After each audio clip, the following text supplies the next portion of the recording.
मध्य प्रदेश भाजपा महिला मोर्चा की नवनियुक्त प्रदेश अध्यक्ष अश्वनी परांजपे ने कमान संभाल ली है। अश्वनी परांजपे ने शनिवार को भोपाल प्रदेश बीजेपी दफ्तर में पदभार ग्रहण किया। इस मौके पर अश्वनी परांजपे ने प्रधानमंत्री नरेंद्र मोदी के नेतृत्व की सराहना करते हुए कहा कि देश में महिलाओं को सशक्त बनाने के लिए नारी वंदन बिल जैसे ऐतिहासिक कदम उठाए गए हैं। भारतीय जनता पार्टी दुनिया की सबसे बड़ी कैडर बेस्ड पार्टी है, जहां हर कार्यकर्ता का सम्मान किया जाता है। उन्हें पार्टी ने जो जिम्मेदारी सौंपी है उसके मुताबिक वो पूरे प्रदेश का दौरा करेंगे और महिला मोर्चा को जमीनी स्तर तक मजबूत करेंगी। उन्होंने आगे कहा कि उनका प्रयास रहेगा नारी का विकास और महिलाओं का सशक्तिकरण किस तरह मल्टी डायमेंशनल रूप से आगे बढ़ाया जाए, इस दिशा में ठोस कदम उठाया जाएगा। एमबीएन से हेमंत खंडेलवाल, भाजपा प्रदेश अध्यक्ष। मान कम करती है और समाज का भी नाम कम करती है, और इसलिए आपको किसी के भी आगे कोई विनती करने की जरूरत नहीं। आप इस दल की मजबूती के लिए काम करिए, आप इस पार्टी को मजबूत करने के लिए काम करिए, आप इस समाज को मजबूत करने के लिए काम करिए। आप कोशिश करिए कि हर घर में हमारा कमल का फूल खिले, हर घर में भारतीय जनता पार्टी मजबूत हो। जो समाज, जो क्षेत्र हमसे दूर है, वो कैसे जुड़ पाए, इसकी चिंता का काम आप करें, क्योंकि हम तो किसी के ड्राइंग रूम तक ही जा सकते हैं। अगर किसी के चूल्हे तक जा सकते हैं तो सिर्फ आप लोग जा सकते हैं, और इसलिए आप ज्यादा मजबूती से किसी भी उम्मीदवार के जीत या हार तय कर सकते हैं। आपको अपनी ताकत को पहचानना पड़ेगा, अपनी शक्ति को जानना पड़ेगा, अपनी विशेषताओं को जानना पड़ेगा, और आपकी ताकत, आपकी विशेषता भारतीय जनता पार्टी उसका हमेशा सम्मान करेगी। मैं कई बार एक बात कहता हूं कि वही दल, वही विचारधारा, वही समाज, वही देश आगे बढ़ता है जहां बहनों का और महिलाओं का सम्मान रहता है। आप देखिए, अफगानिस्तान, ईरान, इराक, यूनान जैसे देश दुनिया के नक्शे से इसलिए गायब हो गए कि वहां बहनों का सम्मान नहीं था, और दुनिया के नक्शे में चाहे अमेरिका है, चाहे यूरोप है, चाहे चीन है, वहां वो देश इसलिए आगे बढ़े कि वहां महिलाओं को बराबर से हक और सम्मान दिया गया। भारत भी उसी विचारधारा का है।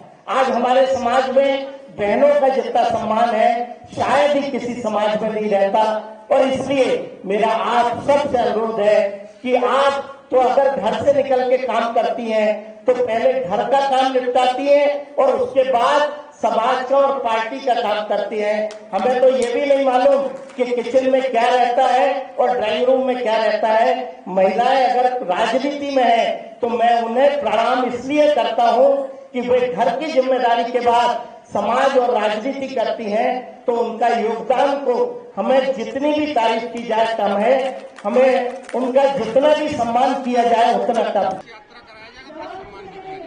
देखिए, हमारी केंद्र सरकार और प्रदेश की सरकार, नरेंद्र भाई मोदी जी और हमारे डॉक्टर मोहन यादव जी, हमारे मुख्यमंत्री, लगातार किसानों के लिए, किसानों के सम्मान के लिए, उनकी व्यवस्थाओं के लिए लगातार चिंतित रहे हैं। तो ये जो घोषणा हुई है डॉक्टर मोहन यादव जी, हमारे मुख्यमंत्री जी की तरफ से, ये निश्चित रूप से बहुत स्वागत योग्य घोषणा है। मैं उसका स्वागत करती हूँ और हमारे मध्य प्रदेश के किसान भाइयों को बहुत बहुत बधाई देती हूँ। एक सामान्य कार्यकर्ता को भारतीय जनता पार्टी ने इतनी बड़ी जो जिम्मेदारी दी है, निश्चित रूप से आज तक विगत 25 वर्षों से मैंने जो काम किया है, मुझे जो काम मिलता है उसको मैं पूरी निष्ठा के साथ करती हूँ, और आगे भी पूरी निष्ठा के साथ इस कार्य को भी अपना दायित्व समझकर करूंगी।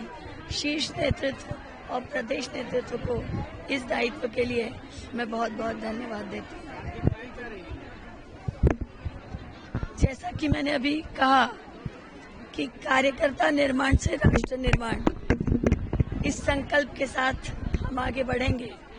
और चूंकि माननीय नरेंद्र मोदी जी ने नारी शक्ति वंदन बिल लाकर यह बता दिया है कि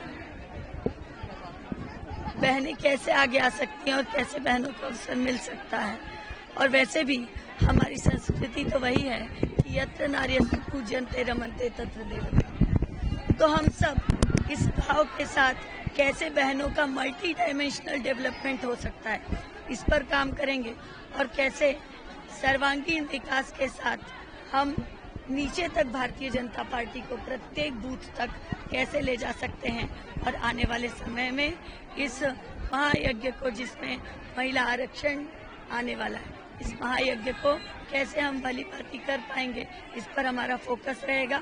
और डिफरेंट फील्ड्स हैं, प्रोफेशनल्स हैं, उनको भी भारतीय जनता पार्टी से जोड़ने का हमारा प्रयास रहेगा।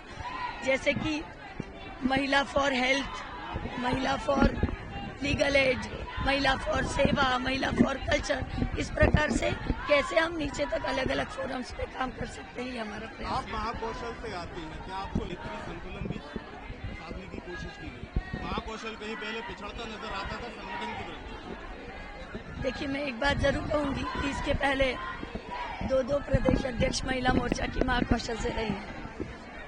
और रहा सवाल अभी मुझे दायित्व सौंपने का, तो जब राजनीतिक संगठन होते हैं तो समीकरण और संतुलन ये किसी भी राजनीतिक दल में देखने को मिलता है, लेकिन भारतीय जनता पार्टी एक ऐसा कार्यकर्ता प्रणाली रखती है जहां पर एक कार्यकर्ता को के साथ न्याय किया जाता है। माननीय प्रधानमंत्री जी इसका साक्षात उदाहरण है कि जब एक चाय बेचने वाला प्रधानमंत्री हो सकता है, तो हम जैसे सामान्य कार्यकर्ता को भी यदि भारतीय जनता पार्टी में हम काम कर रहे हैं तो ही आगे आने का अवसर मिलता है।